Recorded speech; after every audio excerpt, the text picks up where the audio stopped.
RCS Audio presents Mental Martial Arts 30-Day Life Challenge. I'm not a psychiatrist nor a psychotherapist, but only a perspective shifter, Sensei Sanders. What you'll learn from this book: a mental martial arts initiative. Day 1. The power of pause. Reclaiming control over reactions by mastering the pause between thought and response, activating logic over impulse. Day 2. Redefining strength. Recognizing strength as directed energy, channel emotions toward purpose instead of proving dominance. Day 3. The voice within. Use authentic self-expressions to prevent the mental and physical costs of suppression and restore equilibrium. Day 4. Emotional push-ups. Identify, label, and regulate emotions with self-observation and cognitive restructuring to build resilience. Day 5. Vulnerability equals victory. Leverage vulnerability to increase connection, trust, and leadership through honest emotional presence. Day 6. Mirror training. Reshape self-image with repetition and affirmation, engaging neuroplasticity to install empowering beliefs. Day 7. Conflict as a coach. Transform conflict into learning by replacing ego reactions with reflection, empathy, and conscious communication. Day 8. The 24-hour rule. Practice delayed response to allow logic to guide decisions after emotional charge subsides. Day 9. Respect your emotions. Treat emotions as data that signals values and boundaries. Interpret them without letting them dictate behavior. Day 10. The Warrior's Creed. Define a personal code aligning thought, word, and action for disciplined, purpose-driven living. Day 11. Relearning respect. Strengthen emotional agility and communication by prioritizing understanding over ego in relationships. Day 12. Boundaries build lasting bridges. Establish and enforce healthy boundaries that protect peace while reinforcing mutual respect. Day 13. The science of listening. Develop active listening and neurological focuses to improve connection, clarity, and comprehension. Day 14. Emotional detox. Apply holistic neuroscience, mindful, and energy hygiene to cleanse and rebalance the emotional system. Part 2 of that, the emotional detox diet, that is very important. Integrate nutrition, herbs, breath work, and grounding rituals to support emotional clarity and psychological wellness. Day 15, forgiveness as a strategy. Use forgiveness as neurological and spiritual liberation via acknowledgement, reframing, and compassionate release. Day 16, the reset button. Activate psychological calm through intentional breath work that resets the nervous system. Day 17, shadow sparring, the mirror of the mind. Turn projection into self-awareness by identifying triggers, mirroring within, and integrating the shadow. Day 18, compassion challenge. Build empathy and connection through deliberate practice, quiet acts, mirror meditation, and expanding kindness. Day 19, inner peace, the art of still waters. Maintain peace by guarding sensory input, embracing silence, and choosing reflection over reaction. Day 20, review and reset, 5 steps of mental liberation. Consolidate core skills, conscious breathing, mirror-based awareness, compassion and action, forgiveness, and stillness. Day 21 through 30, from student to self-mastery. Apply all principles in daily life to lock in discipline, emotional intelligence, and lived alignment. Epilogue, the discipline of peace. Direct thoughts, emotions, and energy through understanding, not force, to sustain mastery. Before we start, here are 3 grounded, science-backed, soul-charged preparatory practices for your instructor who's training warriors of the mind. Number 1, clear the circuits.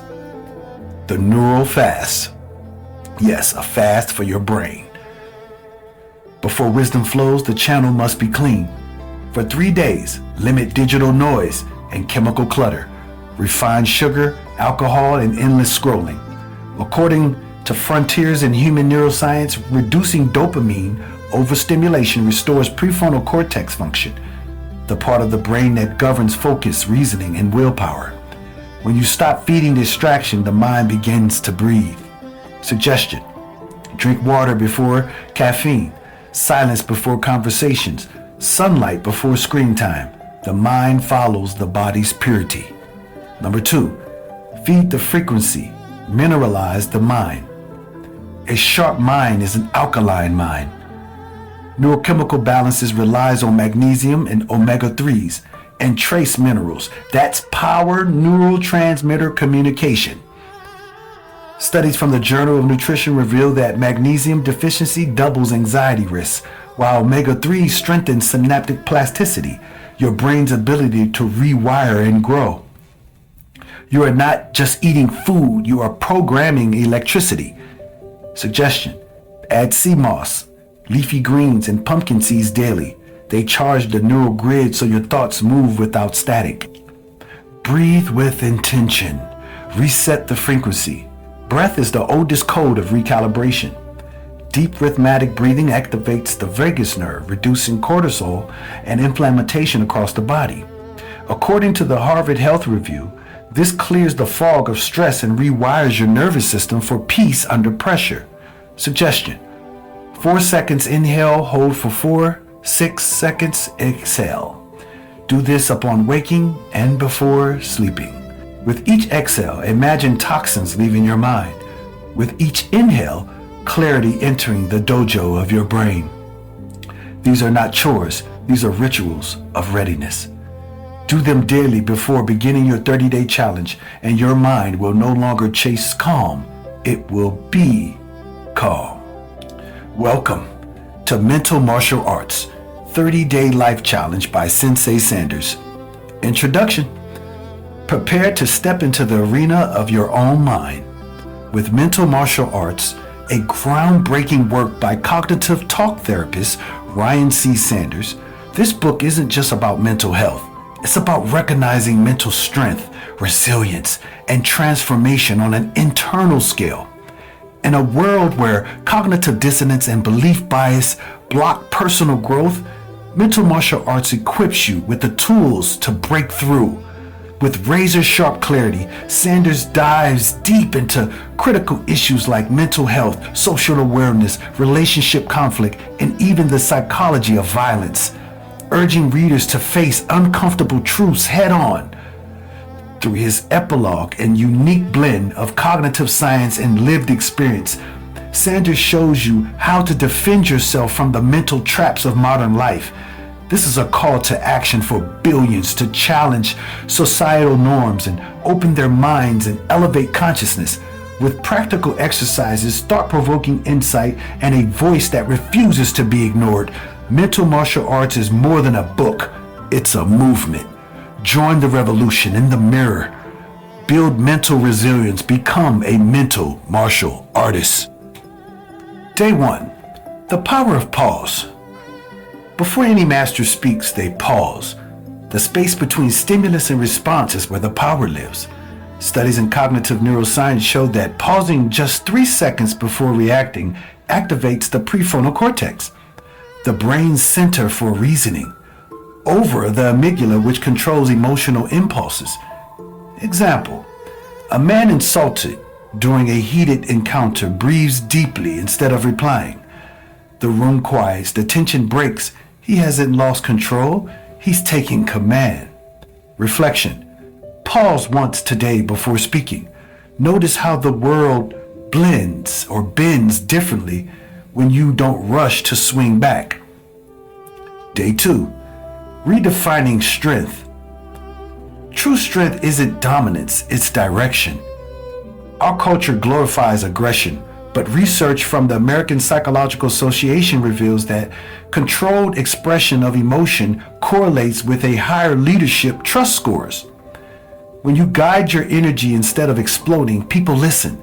Strength then isn't in how hard you hit, it's in how clearly you move towards your purpose. Reflection. Ask yourself, where am I wasting energy proving instead of improving? Day 3. The voice within. When silence lingers too long, it can turn into quiet self-betrayal. What we refuse to express never truly disappears. It hides in the body, the tone, the sigh, the silence.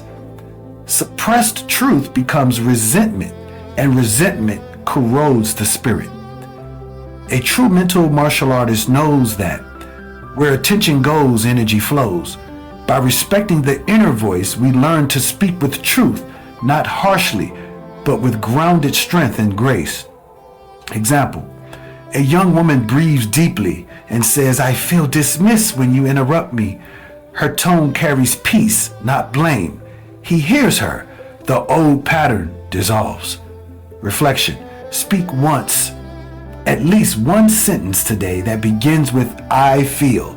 Say it aloud, either to yourself or to someone who needs to feel your truth. Day 4. Emotional push-ups. E stands for energy, motion. So that's energy and motion, emotion. Each reaction is a rep. Cognitive behavioral research shows that self-observation rewires the brain. The act of labeling emotions, anger, shame, joy, reduces their intensity up to 40%. Every time you name your feeling, you lift the mental weight instead of letting it crush you. The statement, "Judge not lest ye be judged," could be restated, "Name not lest ye be named." Reflection. Track 3 emotional moments today. Write what triggered them, then how you responded. That serves as your training log. Day 5. Vulnerability equals victory. Society calls vulnerability weakness, yet neuroscience proves otherwise. When we express genuine emotion, oxytocin releases, increases connection and trust. Warriors win by opening, not closing. Example A. A mentor tells his students about his failures, and suddenly they listen with respect instead of fear. When you change the way you look at things, the things you look at have a tendency to change. Wayne Dyer. Reflection. Share one honest truth today that you normally hide. Watch how it transformed connection into strength. Day 6. Mirror training. Every dojo has mirrors for a reason. You can't correct what you won't confront. Look yourself in the eye and speak your goals aloud. Repetition activates neural circuits that transform affirmation into identity. Just take a moment and look what the negative thoughts has produced into your present reality. Now just imagine what repetitive positive self-affirming thoughts would do to your current present reality. Reflection. Stand before a mirror and say, "I am mastering my mind." Repeat until it feels like truth, not performance. And like in the mindset of Aristotle, who said, "We are what we repeatedly do." Excellence then is not an act, but a habit. Day 7. Conflict as coach. Anger is untrained energy. When faced with conflict, the amateur reacts, the master reflects. Relationship research from Gottman Institute shows that couples who ask, "Help me understand," during arguments are 90% more likely to resolve conflict peacefully. Food for thought, the voice of creation. Human beings are divine instruments of expression. The concept of God, as commonly defined and humanized, is actually energy directed by consciousness. When we align with our higher selves operating from intention, awareness, and love, we generate peace, harmony, and vulnerability. This alignment invites genuine communication. When we operate from the lower self, fear, doubt, or ego, we create confusion, trauma, and pain. We are all generators of decisions, God, shaping our reality through every thought and action. Conversely, when we live from ego, edging God out, we disconnect from our creative source and get the results of that separation. Even language reveals truth. Spell devil backwards and you'll get lived. Evil is simply living in reverse, acting against what you know to be right. Reflection. When tension rises, don't ask who's right. Ask, what can I learn? Growth begins the moment blame ends. Day 8. The 24-hour rule. Reacting an emotion is like fighting blindfolded. Let time restore your inner sight. Neurologically, emotional charge decreases sharply within 24 hours. That's when logic returns to the dojo, the brain. Food for thought. Perception is the basis of reception. You don't just become a peaceful person. That happens by how you continually see yourself. Then what you tell yourself after that repeatedly becomes your current situation. There is no way around this. Give yourself time for logic to return before making any major decisions, if you've been emotionally disturbed, of course. Reflection. Delay one decision today that feels heated. Tomorrow's you will thank you for today's restraint. Day 9. Respect your emotions. Emotions are data, not directives. They tell you where your boundaries or values are being tested. Ignoring them is like ignoring the dashboard on your car while driving. The point here is not to give too much attention to your feelings, but to watch what we named them. Because from the title we give the feelings, the associated action follows. Reflection. Ask yourself, what is this emotion trying to teach me? Day 10. The Warrior's Creed. By now, you've practiced silence, awareness, and truth. Now write your creed, your promise to yourself. The ancient samurai call this Bushido. We call it alignment. The way a man think in his heart, so is he. Proverbs 23:7. Reflection. Write 5 sentences that define how you will lead your life with love, power, and purpose. Example. I will no longer react to people's actions, but rather observe then respond with clarity. The MMA way. Day 11. Relearning respect. Disagreement is not disrespect. Mature communication is a skill rooted in emotional agility, the ability to pivot between feeling and reasoning. According to Harvard studies, emotional agility increases problem-solving efficiency by 30%. But that's just the data. The deeper truth is, when you master your emotions, you stop fighting people and start solving problems. Most people listen to defend, few listen to understand.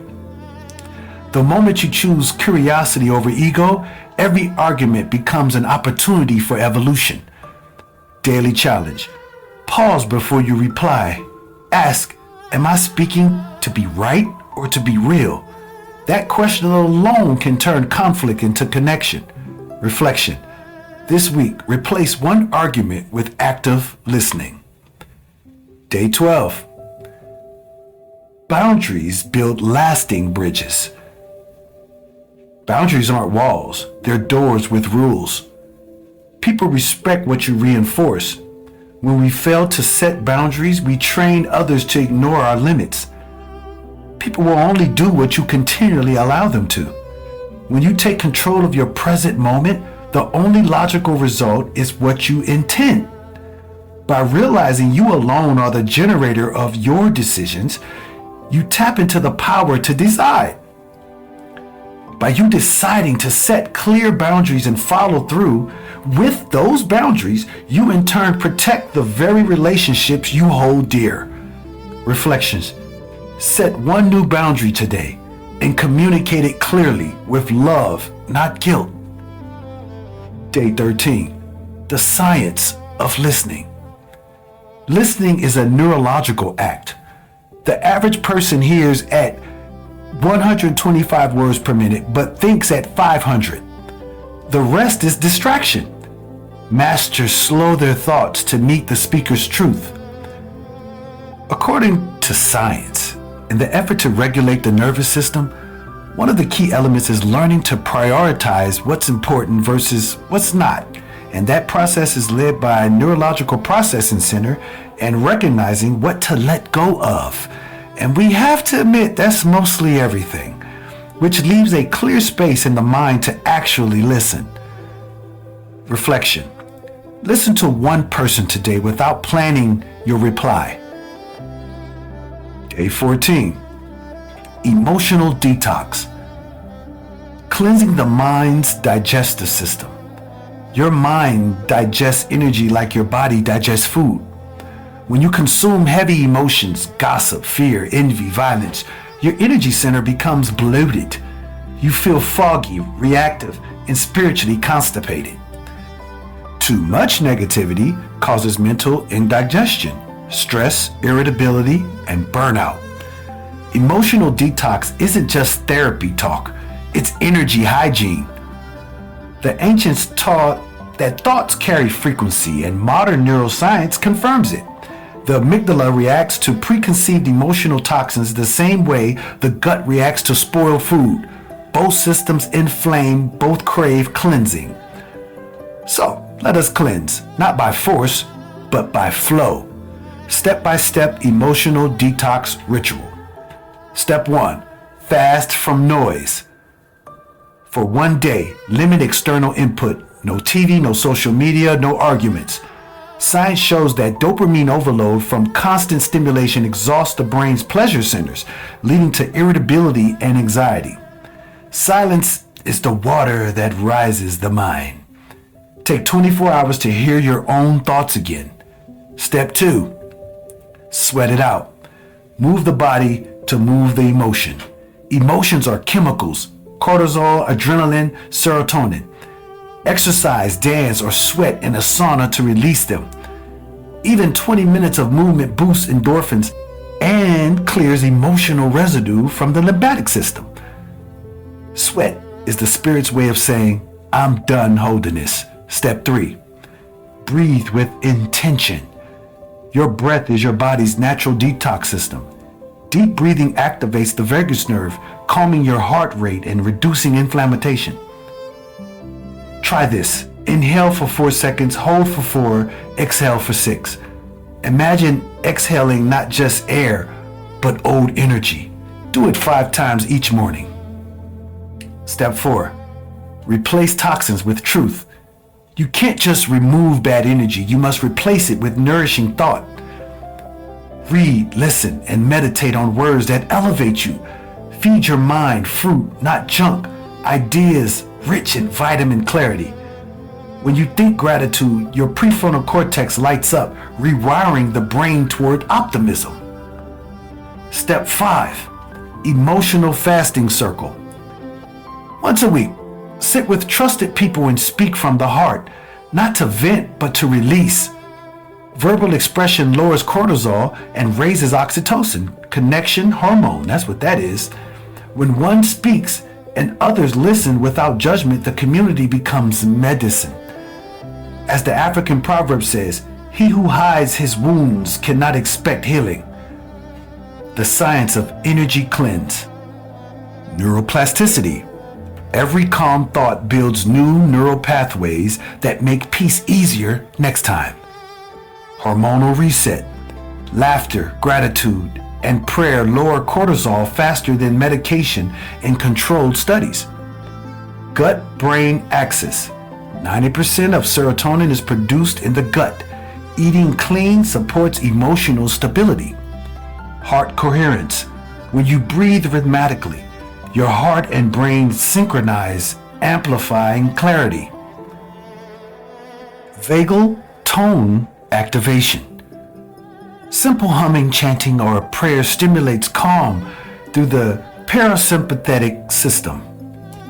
Reflection practice. Each night, ask yourself, what emotion did I consume today? Did it nourish or poison me? What energy do I want to digest tomorrow? Write your answers. That's not journaling, that's mental nutrition. Closing affirmation. I cleanse not to escape emotion, but to understand it. My peace is not avoidance, it is alignment. Part 2. The emotional detox diet, feeding the spirit through nature. Every emotion has chemistry. Fear releases acid in the blood. Peace releases oxygen. What you eat either multiplies your peace or feeds your pain. In African healing systems, food is not just nutrition, it is vibration. When you cleanse your body, you're teaching your mind to let go. When you purify your thoughts, your cells respond in kind. It's all one conversation between flesh and spirit, holistic food and remedies for emotional detox. Number 1, bitter herbs, the spiritual sweepers. Bitters are to the bloodstream what truth is to the soul. Uncomfortable, but freeing. They clear out emotional residue stored in the liver, the organ most associated with anger and frustration. Science confirms the liver-amygdala connection. Chronic anger and toxin buildup both heighten stress hormones. Here's some recommended bitters. Dandelion root tea purifies the liver, reduces cortisol. Burdock root, antioxidant, supports adrenal recovery. Neem or moringa cleanses blood, improves mood and stability. Use 1 to 2 cups daily for 7 days during emotional reset phase. Number 2, hydration, the flow of forgiveness. Water carries memory. It holds intention. Structured water, clean, mineral-rich, room temperature, enhances cell communication and flushes out emotional stagnation. Dehydration thickens the blood and slows oxygen to the brain, making sadness feel heavier. Practice. Each morning, speak intention over your water. May this water cleanse what no longer serves me. Drink consciously, not just to hydrate, but to heal. Number 3, magnesium-rich foods, the calm minerals. Magnesium relaxes muscles and calms the nervous system. A 2021 study in Nutrients Journal found that magnesium deficiencies double anxiety risks. This mineral acts as a nature's tranquilizer, turning down mental noise. Sources: pumpkin seeds, spinach and kale, sea moss, dark chocolate, 80%. Then it's combine these into smoothies or teas. Think of it as a drinking peace. Number 4, aromatic bathing oils, reprogramming the lymphatic system. Your sense of smell is hardwired in the brain of the emotional center. Inhaling certain scents can reduce amygdala activation, stress responses by nearly 40%. Essential oils for detox: frankincense. It deepens spiritual grounding. Lavender reduces cortisol. Eucalyptus clears mental fog. Lemongrass uplifts mood and digestion. How to use: add 3 drops to hot water, inhale gently for 2 minutes, or use in a diffuser during meditation. Number 5, grounding rituals, returning to Earth's frequency. In African healing traditions, walking barefooted on soil or grass discharges static emotional buildup, a practice now supported by modern science as earthing. Studies show direct contact with natural ground reduces blood viscosity and promotes parasympathetic nervous activation, improving sleep and mood. Ritual: spend 10 minutes a day walking barefooted in silence. Visualize each exhale as releasing emotional toxins into the soil, and each inhale as drawing up peace from the actual earth. The 3 emotional detox practices for daily living. Number 1, the sun cleanse. Morning sunlight resets circadian rhythms and raises serotonin. Step outside for 10 minutes of silent breathing at sunrise. Feel the light pass through your closed eyelids and reprogram your mood. Number 2, the tongue fast. For 1 hour a day, vow not to speak negativity. No complaints, gossip, or judgment. This rewires your Broca's area, strengthening language control and self-awareness. Number 3, the gratitude flush. Before bed, list 3 moments you appreciated today. Gratitude boosts dopamine and trains your brain reticular activating system to scan for joy instead of threat. Holistic tea blends, the mind cleanser.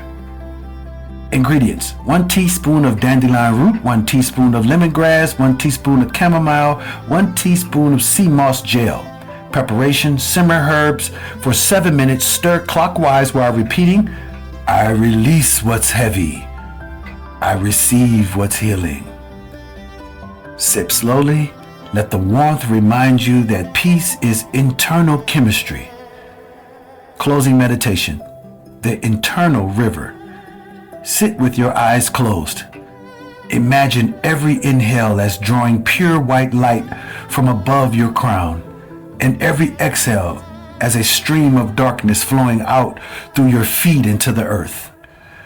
This visualization activates both hemispheres of the brain, balancing logic and emotion, the yin and yang of the mental dojo. When done regularly, this becomes your emotional bath. No water, just awareness. Words from Sensei Sanders. Cleansing is not a punishment. It's preparation. The universe can't pour new wisdom into a dirty vessel. Empty yourself daily mentally so love has room to live. You are here to enable the divine purpose of the universe to unfold. That is how important you are. Eckhart Tolle. Day 15. Forgiveness as strategy. The 3 major pillars. Forgiveness is an emotional charity. It's cognitive clarity. It's the moment you say, I release the poison I swallowed trying to hurt you.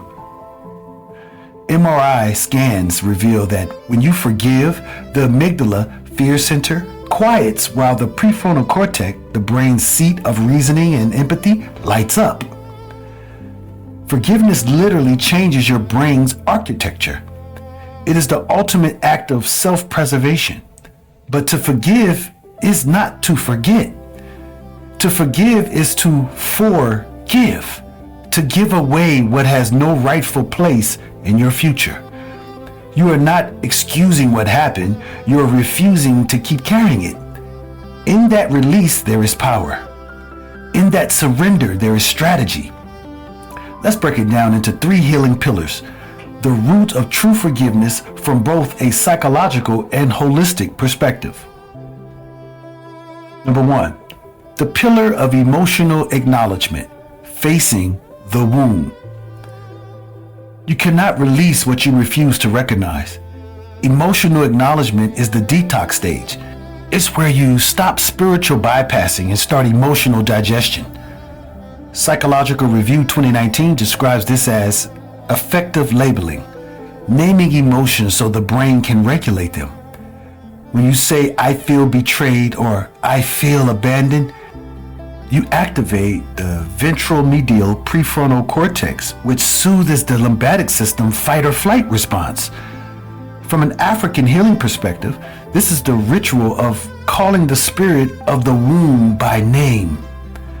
Just as you would call a child by name to confront them, you call your pain forth to release it. Avoiding pain feeds it. Facing pain frees it. Practice. Sit in stillness and speak your emotion out loud. Write down exactly what hurt and why. Breathe into the area of your body where that emotion lives, your chest, stomach, or throat. Say aloud, I see you, pain. You've taught me enough. I release you with love. This is not self-pity. This is self-purification.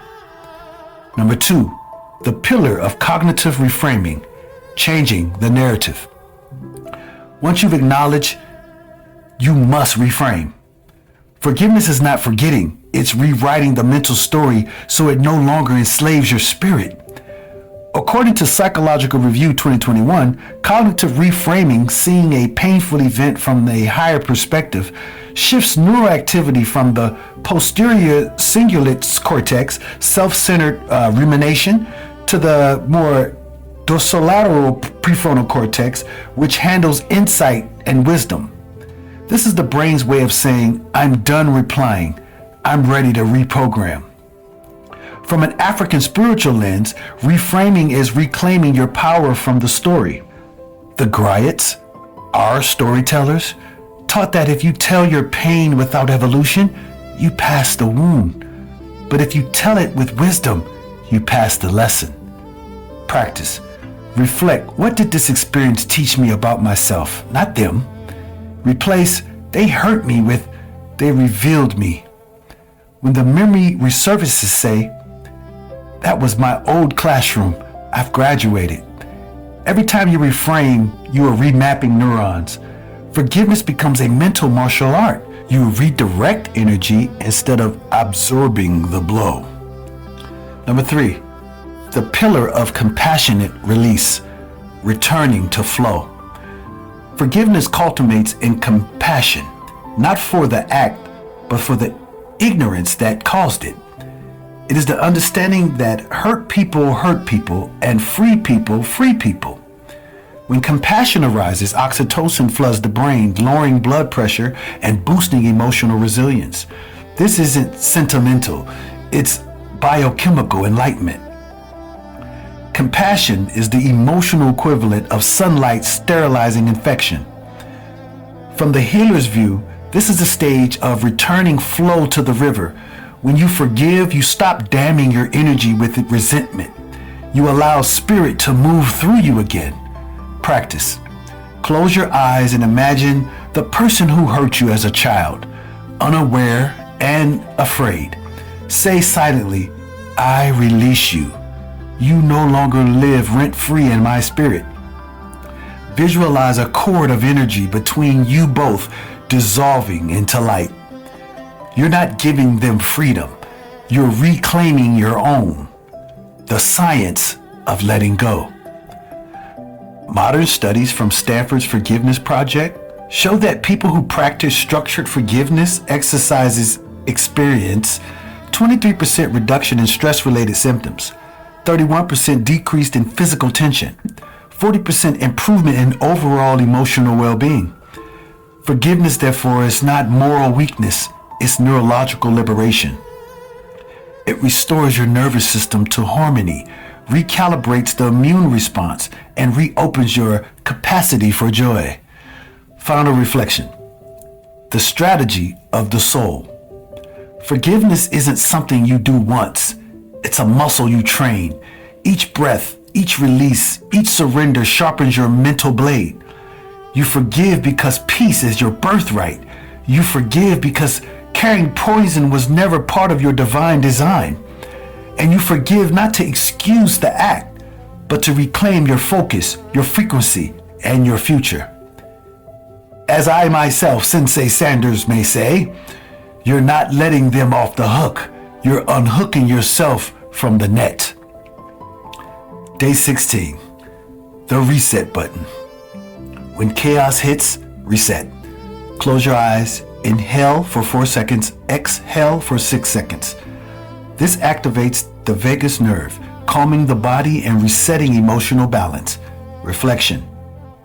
Use this breath once today when your peace is tested.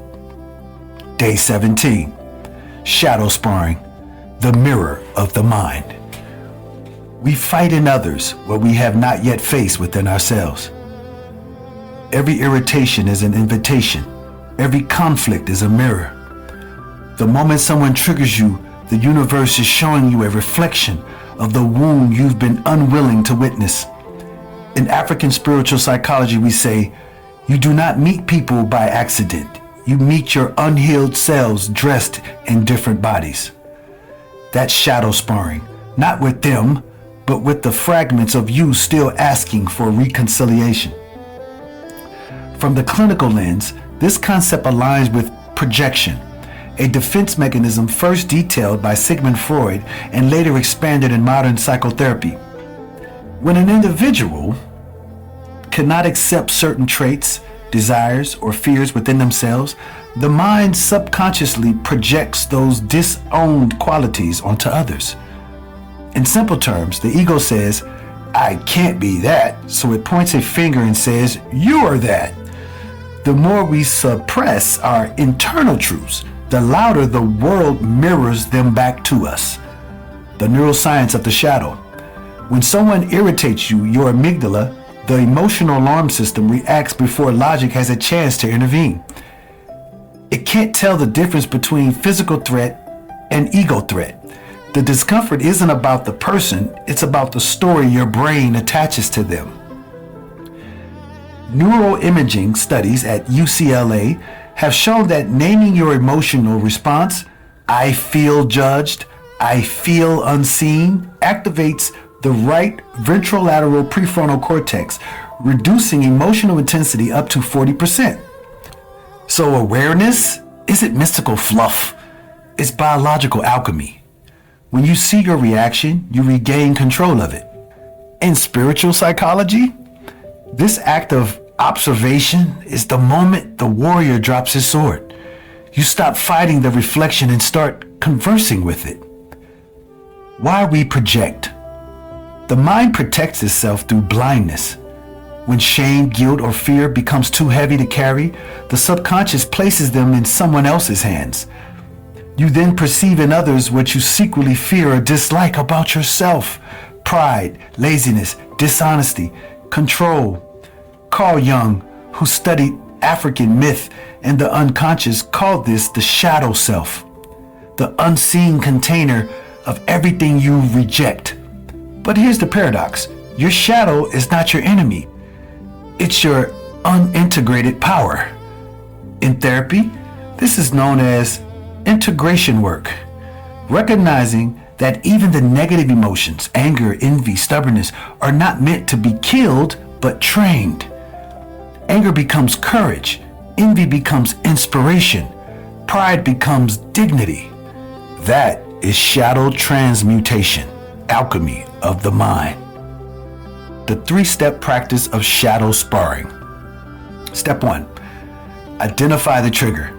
The next time someone annoys you, don't rush to judgment. Instead, pause and breathe and ask, what am I feeling right now? If your reaction feels bigger than the situation, that's the shadow speaking. Write down the specific behavior that disturbed you. Was it arrogance, control, neglect? That word is your first clue. Step 2, mirror the emotion. Now turn the mirror inward. Ask, when have I behaved in a similar way, even in small form? It may not be identical, but perhaps you've carried the same vibration. If you hate arrogance, perhaps you've used your self-importance to protect insecurity. If you resent control, perhaps you feared surrender. If you despise dishonesty, perhaps you've hidden truth to avoid rejection. This exercise activates metacognition, the brain's ability to observe its own thoughts. Functional MRI studies show that this practice strengthens the anterior cingulate cortex, improving emotional regulation and empathy. You're literally building neural pathways of self-awareness. Step 3, integrate with compassion. Forgive the reflection. Forgive the person, not for their actions, but for revealing your inner lesson. Forgive yourself for once needing that shadow to survive. From a healing perspective, this act of self-forgiveness regulates the parasympathetic nervous system, lowering heart rate and reducing stress hormones like cortisol. In African tradition, this is called returning the spirit to balance. You bow to the mirror, not in submission, but in understanding. The moment you do, you reclaim the part of you that was hiding behind judgment. Reflection exercise. List 3 traits in others that annoy you. Now, besides each one, write, How does this trait show up in me even subtly? What fear or belief does this trait challenge in me? How can I transform that energy into wisdom? Example, arrogance. I fear being ignored, so I overcompensate. Laziness. I judge rest because I associate it with failure. Control. I try to manage others when I feel unsafe. Notice that each reflection dissolves blame and amplifies awareness. The outer battlefield becomes an inner classroom, the alchemy of shadow work. Neuroscience calls it emotional integration. Ancient healers called it soul retrieval. Both are saying the same thing. You are gathering back the power you gave away through judgment. The people who frustrate you are not your enemies. They are your teachers. They show you the fragments of your unmastered self. And once you see it, you can't unsee it. You rise not above them, but beyond your old reactions. Closing affirmation. I bless the mirrors that irritate me, for they polish my spirit. I no longer fear the shadows. I train it. Every trigger is a teacher, and every reflection is my refinement. Day 18. Compassion Challenge. 3 practical pathways to growth. Compassion is not pity, it's presence. It's the science of empathy wrapped in the spirit of love. When you look at the word pass, on, you see its true meaning. Passing the essence of your spirit forward. Neuroscience calls compassion a pro-social emotion built through mirror neuron activity and prefrontal awareness. In simpler terms, the more you practice seeing others' pain as your own, the stronger your pain's empathy circuits grow. And like any muscle, compassion strengthens through challenge. Below are 3 practical ways to train your compassionate mind and heart. The quiet act. Unseen kindness training. Ancient teaching. In silence, the spirit witnesses purity. In African mysticism, the greatest acts are the ones unseen, for they nourish the soul without feeding the ego. The science behind it?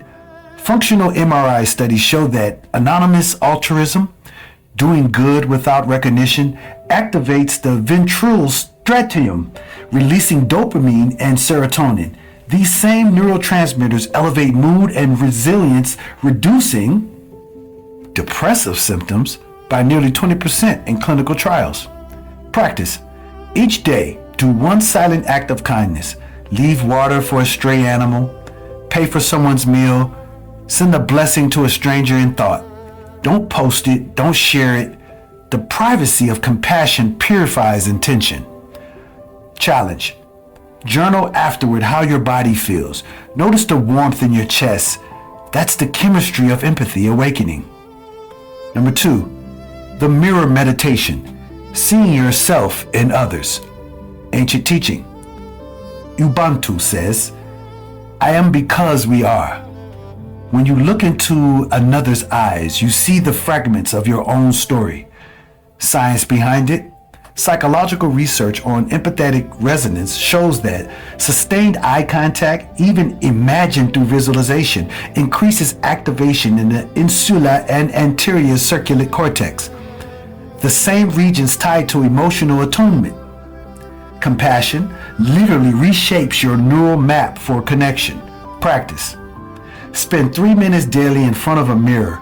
Breathe deeply and whisper, may I be free from suffering. May all beings be free from sufferings. Then visualize someone who has wronged or frustrated you. Repeat the same prayer for them. This doesn't justify their behavior. It liberates you from emotional bondage. Challenge. Repeat for 7 days. Observe how your tone softens in ordinary conversations. That's compassion integrating. Number 3, the empathy walk, expanding the circle. Ancient teachings. In many African healing villages, the elders would walk the perimeter of the community at sunrise, silently blessing each home. It reminded them that peace within must extend without. the science behind it. Harvard's Human Flourishing Program found that 15 minutes of mindful walking combined with compassionate intention increases vagal tone, the psychological marker of calm, and lowers heart rate variably linked to anxiety. Practice. Walk slowly through your environment, your streets, workplace, or park. As you pass others, silently say, "May you find ease." If no one is around, bless the empty space, for energy listens. Challenge. Notice who you struggle to bless. That resistance shows you where your compassion ends and where your next lesson begins. Clinical truth plus spiritual law. The prefrontal cortex grows through repetition. It learns compassion the same way the biceps learn curls. Every act of empathy rewires the brain to favor patience over reaction. In spiritual law, every seed of compassion multiplies in your cells, in your relationship, and in your legacy. Reflection. Do one kind act today that no one will see. Then write, what did I feel in my body? Did my heart soften or resist? Who have I judged today that I can silently bless tomorrow? Closing affirmation. Compassion is not weakness, it is intelligent love. When I pass myself on, I multiply peace. Day 19. Inner peace, the art of still waters. Peace is not something you chase, it is something you remember. It was with you before the noise, before the fear, before the world told you that chaos is normal. You don't find peace, you uncover it beneath the dust of overthinking. Perception is the basis of reception. How you see a thing determines how you will receive it. When your inner lens is cloudy, even blessings look like burdens. But when you polish that lens through stillness, clarity returns. And what once looked like a storm begins to look like cleansing rain. The sages of Kemet taught that as within, so without. If you perceive the world through tension, you will receive more attention. If you perceive through gratitude, you will receive abundance. Everything starts and restarts with you. And the scientists now confirm what the mystics always knew. Meditation increases gray matter in the prefrontal cortex, the region tied to self-awareness, calm, and compassion. 5 minutes of silence a day literally rewires your neural patterns from reaction to reflection. And doing little things like adding a pinch of Celtic salt and a pinch of Red Hill baking soda to a shot of water will calm your melanated mind like nothing you've ever experienced. Your mind becomes less like a battlefield and more like a temple. So how do you maintain that peace once it's found? Let's walk through 3 living practices, simple, sacred, and scientific. Number 1, guard the gate of perception. You cannot maintain peace if you let everything enter your spirit. The eyes and the ears are the front doors to the soul. If you watch violence, scroll, envy, or listen to constant complaints, your nervous system record it as real experiences. The amygdala doesn't know the difference between drama on a screen and drama in your life. It reacts the same way. Practice. Be intentional about what you feed your senses. When you wake, don't grab your phone. Greet your breath. When you eat, chew in gratitude. When you listen, choose voices that uplift, not drain. Wisdom reminder. Peace isn't the absence of noise. It's the presence of discernment. Number 2, sit with the silence. The 5-minute reset. Silence is the oldest healer on the continent. Our ancestors didn't call it meditation. They called it listening to the ancestors. 5 minutes of silence a day is enough to remind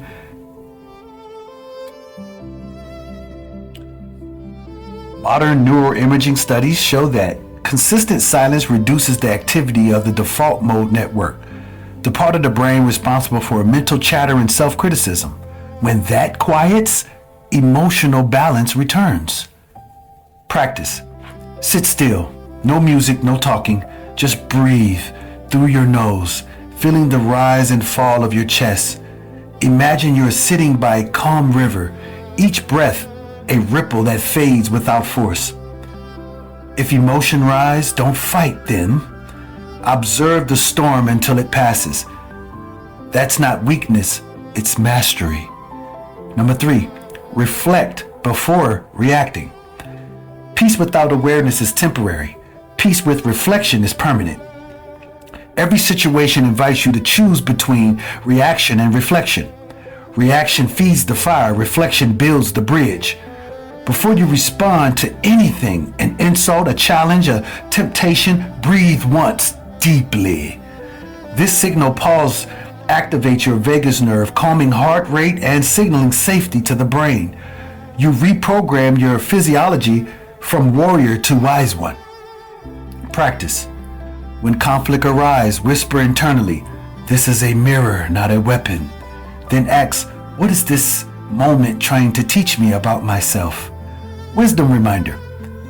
In the breath between trigger and reply, the entire world changes shape. Closing reflection. Sit still. No music, no talking. Just breathe and let noise within find its own quiet. Observe the storm until it passes, and you'll discover it was never against you. It was cleansing you. Affirmation. I am the calm within my own mind. What I perceive, I receive, so I choose to see peace. Day 20. Review and reset. The 5 steps of mental liberation. Growth doesn't shout, it hums. Awareness grows quietly, like muscle under skin. Invisible at first, but soon you feel its strength when life tests you. As you walk this path, pause and reflect. What changed in your tone, your patience, your clarity since day 1? Each of these steps is not a command. It's a way of being, a frequency to live in. And like training any muscle, repetition builds mastery. Number 1, breathe before you battle. Every mental warrior knows that mastery begins with breath. Before you speak, act, or judge, inhale, peace, exhale, reaction. In neuroscience, this pause activates your prefrontal cortex, giving you choice over impulse. In spirit, it activates your higher self, the observer, not the reactor. Mantra. My breath is my boundary. When you breathe consciously, you interrupt centuries of conditioned reactions. You reclaim your mind from chaos. Number 2, see the mirror, not the enemy. We fight in others what we haven't faced within. Each conflict reveals the unfinished work of the soul. In psychology, this is projection. In African wisdom, it's shadow sparring. Instead of saying, "They triggered me," ask, "What part of me answered the trigger?" That question alone transforms irritation into insight. This reflection activates your anterior cingulate cortex, increasing empathy and lowering emotional reactivity. Mantra. Every mirror refines my spirit. Through reflection, enemies become teachers and triggers become tools. Number 3, give what you need. Compassion isn't weakness, it's intelligent love. Neurochemistry strategy. Each time you offer kindness, your brain releases dopamine and serotonin, the natural medicines of despair. Each act of unseen goodness is a silent sermon to your own soul. When you pass I on, you transmit your essence into the collective field. In that transmission, you heal yourself. Mantra. I give what I wish to receive, and I receive what I give. This is Ubuntu, made practical. I am because we are. Number 4, forgive to free energy. Forgiveness is not forgetting, it's freeing. It reduces amygdala activation, calming fear and loosening the grip of trauma. From a spiritual standpoint, forgiveness is forgiving, literally giving away what you no longer wish to carry. It is the discipline of letting love do the heavy lifting. Mantra: I give back the pain, I keep the lesson. The more you release, the lighter your frequency becomes. You stop surviving pain and start transforming it. Number 5, sit in stillness. Return to the source. Peace is not an achievement. It is your original setting. When you sit in silence, your gray matter thickens, your neural pathways rewire from reaction to reflection, and your spirit reclaims its natural rhythm. 5 minutes of quiet each day aligns your nervous system with creation itself. Mantra: I am the calm within my own mind. Observe the storm until it passes and recognize that peace was never gone. It was only buried beneath perception. The circle of awareness. When you know better, you do better. And as you do better, you become better. Not in ego, but in essence. So today, pause and reflect. What changed in your tone, your presence, your clarity since you began this journey? Notice the calm between your breaths, the softness in your thoughts, the kindness in your reactions. Reflection. Write down one behavior that no longer controls you. Maybe anger, guilt, comparison, or avoidance. Name it, bless it, and release it. That is your diploma in self-mastery. Affirmation. I am the student and the teacher, the wound and the healer, the stillness and the storm. I am not becoming peace. I am remembering it. Day 21 through 30, from student to mastery. The final 10 days are your dojo. Practice all principles: pausing, presence, compassion, truth. In real life, the greatest test isn't reading the lesson, it's living it when no one's watching. Every calm response in chaos strengthens the mental martial artist within. Every act of love in conflict becomes your silent strike. Reflection. When the world shouts, whisper peace. When it attacks, hold center. You have completed the training now. Teach by example. Epilogue. The discipline of peace. The final battle is not won by force, but by understanding. You are not here to dominate your emotions, but to direct them. You are the master, the student, and the mirror. Here's the final affirmation. I no longer react from pain. I respond from peace. Welcome to the rank of mental martial artists. Get with it.